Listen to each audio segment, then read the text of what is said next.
You ask Tiger to calculate. This deals with linear inequalities with one unknown. The final result is x smaller than 25 over 3 smaller than 81 over 3. Let's solve it step by step. Group all constants on the right side of the inequality. Add 5 to both sides.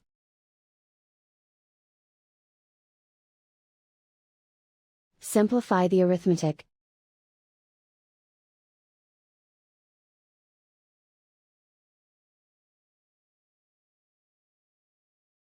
Isolate the x.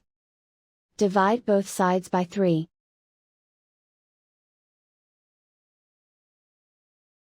Simplify the fraction.